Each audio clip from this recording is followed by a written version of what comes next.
Okay, we're back with Mr. Raffy Alunan. Who do some blogging in Facebook. Okay. Mr. Alunan, meron ka kinento kanina eh. Ano ba yung nangyari doon sa Napunta ka sa baba? Ano yun? Sana yung pirata? Oh, yung pirate, oh. Ano nangyari doon? Kasi matagal na siyang nawala. Nawala yung pirate, oh. Yung pirate kasi maraming ginagawa doon sa West Philippine Sea. Nung bumalik na siya, pumasok siya sa paboritong bar niya. Sabi ng bartender, long time no see. Matagal na walang kita. Long time no see, walang kita. Parang biyayar eh. Sabi niya, kumusta ka na? Sabi ng pirata, okay naman. Okay ako. Teka muna, bakit okay? Mukhang wala ka na yatang paa. Wooden leg na yan wooden leg. Sabi niya, kasi nakipag-away kami minsan doon sa laot at tumama yung cannonball sa paa ko, kaya pinalagyan ko na lang ng wooden leg. Okay. Pero okay ako, okay, don't worry about me. Sabi niya, kamay ka ng kamay dyan. May hook naman yung kamay mo. Ano nangyari dyan? Ano yung hook? May yung hook, parang... Ay, gano'n yung parang si Captain Hook. Yung merong gano'n, karawik. Yun. Karawik yung kamay niya. Bakit daw? Kasi, sabi niya, nakipag-away na naman daw sila at nung nag-iskrimahan sila naputol yung kamay niya. So, nagpalagay siya ng hook. Karawik, gano'n. Pero sabi niya, I'm okay, wala naman problema. Sabi ng bartender, paano ka naman okay? Bulag ka naman. Paano ka nabulag? Nakatingin ako minsan doon sa langit, tapos may dumaan na ibon at nahulugan ako ng etsas niya. Ibon. Yung ipot, ng ibon. Sabi ng bartender, bakit ka naman nabulag? Hindi kasi first day ko with the hook eh. Ginano niyang mataya. Kuya, ka para. Kuya, kami para. Okay, let's go. Katos diya. Wala ka na trabaho, ha? Palta ka ni Mr. Raffy Alunan. Mr. Alunan, let's talk to something serious. Okay. Yung China, nadidinig ko, slowly, they're taking over some islands in West Philippine Sea. Ano ba problema yan? Ang background niyan is noong 1947, nung nag-take over si Mao Zedong ng China, natuklasan niya yung isang plano ni Chiang Kai-shek to take over the South China Sea. Chiang Kai-shek? May mapa yung Kuomintang, which ang tawag nila doon 9-dash line no? Na halos sinakop nila yung buong South China Sea. Sabi nila, Kuomintang, ang China owns the South China Sea kasi tinan mo yan, South China Sea. At saka itong linya na ito yung area na kinukuha natin. May historical basis daw yon. Okay. Based on that historical claim of theirs, China has been trying to take over islands and reefs and shoals in the South China Sea. Some of them have been in Vietnam. Others have been in our territorial waters, yung tinatawag natin na exclusive economic zone or EEZ. In 1995, nung nakaupo pa ako dun sa DILG at I was part of the national security community, China took over the Mischief Reef. Yung Mischief Reef is within our exclusive economic zone. Gano'ng karayo yun, Mischief Reef? It's about roughly about 200 kilometers from Palawan. Palawan. To the west of Palawan. Somewhere there. But it's within our EEZ. At ang sabi ng China, huwag kayong mag-alala. Maglalagay lang kami dyan ng structure to protect our fishermen during inclement weather. So, but today, yung so-called temporary structure na yon to protect fishermen is now a heavily fortified installation. Huh? At they are now reclaiming other shoals in the area, and meron ng infrastructure development that's going on. At nakikita namin na ito ay magiging future military fortification din. At ang tanong, bakit nila ginagawa yan sa mga lugar na ito? Ang sabi ng mga national security specialists, they are doing this so that they can ultimately deny access into the area of Other people. of other nations, no? Navies of other nations. Oh. No? At saka tinatarget talaga yung Amerika. Oh. Bakit? Kasi- Ang layo naman sa Amerika yan. Well, America, you know, si Justice Carpio came up with a dissertation about a few months ago. Ang sabi niya, 600 years ago, before the 1600s, nations were fighting over the oceans and the seas. They were claiming ownership. At patayan yan. They would, their navies would fight over ownership of the oceans and the seas. Until Grotius came along. Which Grotius? Sino yung Grotius yan? Grotius is the fellow who wrote Mare Liberum, meaning to say free seas, freedom of the seas. No, he said that nobody owned the seas. Hugo Grotius is his complete name. Nobody owned the seas. Walang may-ari yan. Wala may-ari. It's owned by the global commons. It's owned by humanity.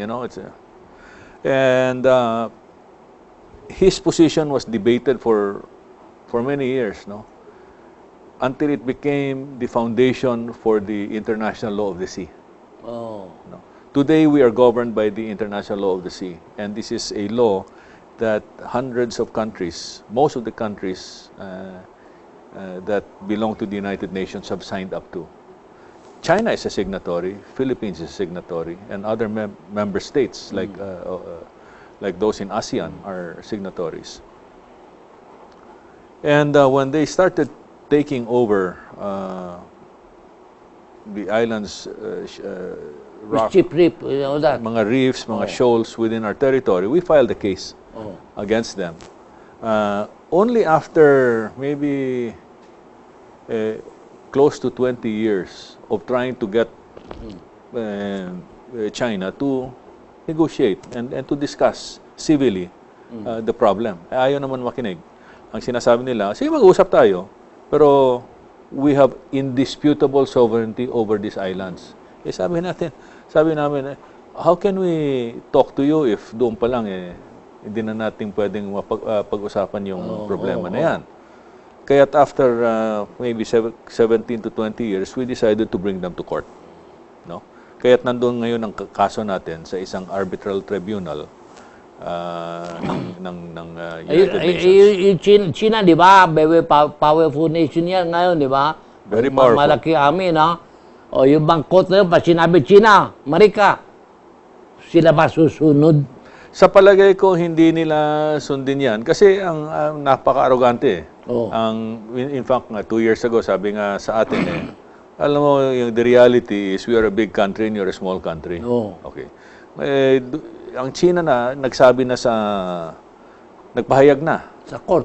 Hindi naman sa court, to general public. Na if the ruling goes against us, hindi naman kami susunod. Hindi susunod. Ganun lang yun. So, they've become very arrogant and imperialistic. Okay.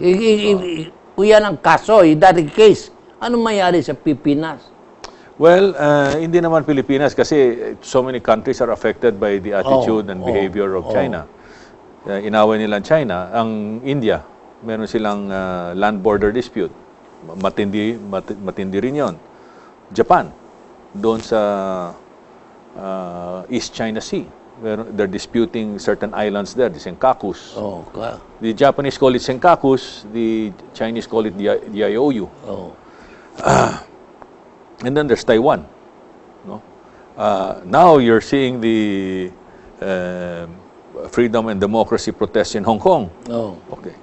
And then there are the issues with Vietnam and also with the Philippines. In fact, doon sa isang island that both China and Vietnam are claiming, which basically belongs to Vietnam because it's within their economic zone, the Chinese killed about 66 Vietnamese. They killed. Yes, they killed. It's in fact it's in YouTube.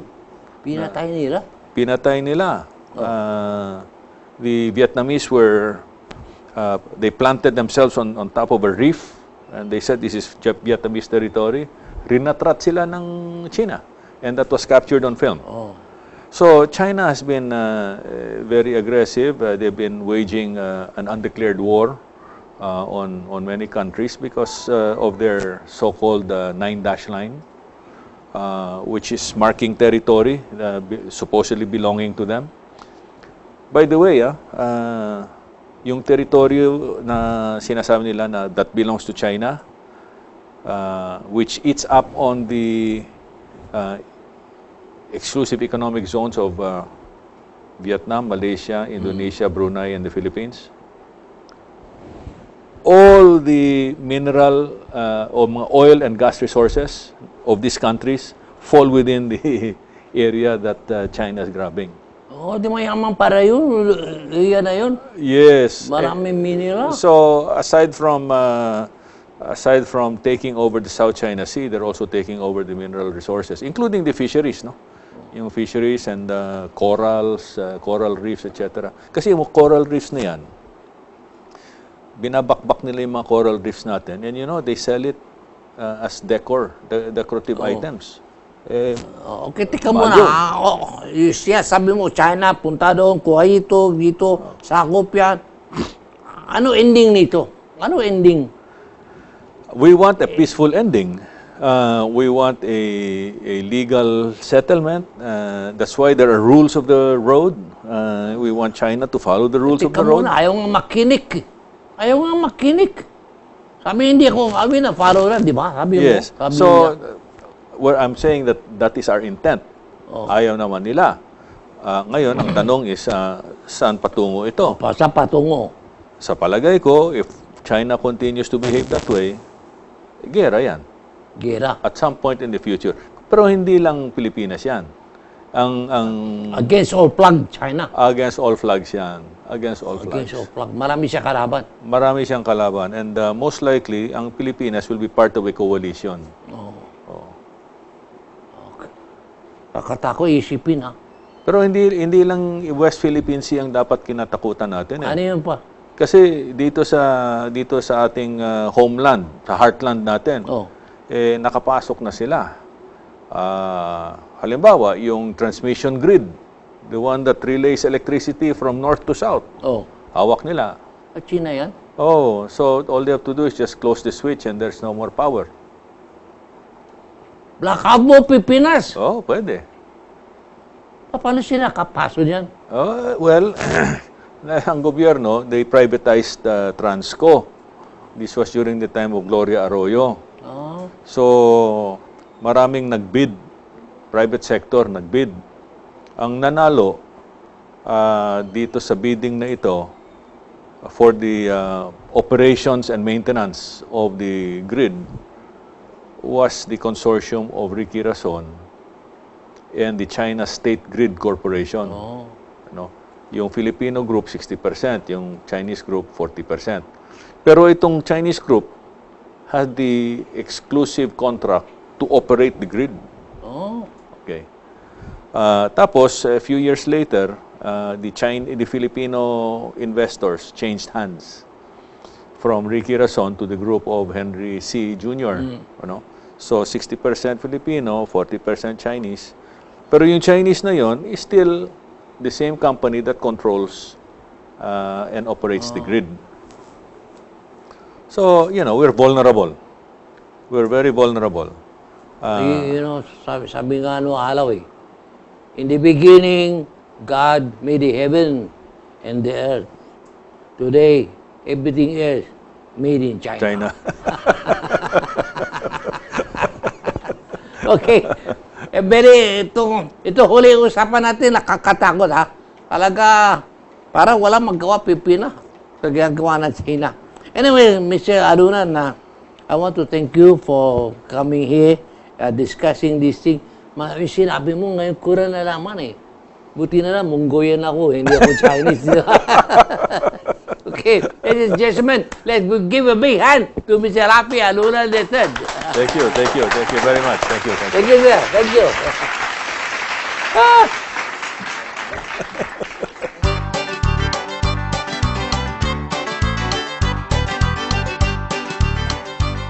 Hello, Nipoy. How are you? Galing ka na, Europe trip mo, ha? Nipoy, may nephew, Pamungoya. Siya umuwi na galing sa trip sa Europe. Oh, Nipoy, ano dala mo para sa tao Mongoya? Sa Neighborhood Association mo? Ha? Marami investment? Oh, milyon investment. Nipoy, alam mo, maganda yan, gagawa mo yan. Siguro, maganda talaga. Pero, balita ko, may ganyan mga klase investment, 10% lang ng tao kikinabang dyan, yung mayayaman lang. Oh, balita ko lang ha, yung mahihirap, yung maraming mahirap, tatawag mo pa boss, hindi sila nakikinabang. Bakit ganun? Oh, huwag mo na sila tawag, boss. Ano lang yun, salita lang politika yun eh. Di ba totoo yun, di ba? Oo. Oh, kaya huwag mo na, sabi mo na totoo, tama lang. Kayong mga kababayan, gano'n lang, huwag na boss-boss pa. Oo. Ha? O malapit na Pasko nga, oh. Gusto mo regalo sa babae? Meron na, ha? Ano ka? Diamond? Ano ba maganda diamond? Necklace, diamond, mamahayong masyado. Bracelet, mahadin. Ikaw, mahadin, diamond na ikaw, mahayon. Nipoy, alam ko na anong bigay mo sa kanya, diamond din. O, bigay mo isang pakete, baraha. May diamond yun. Marami diamond yun. King, Queen, Jack, Ace. 1 to 10, oh. Hello, Nipoy. Hello. Oh. Hindi niya lang gusto na aking joke. Anyway, next week, katawag ko siya uli.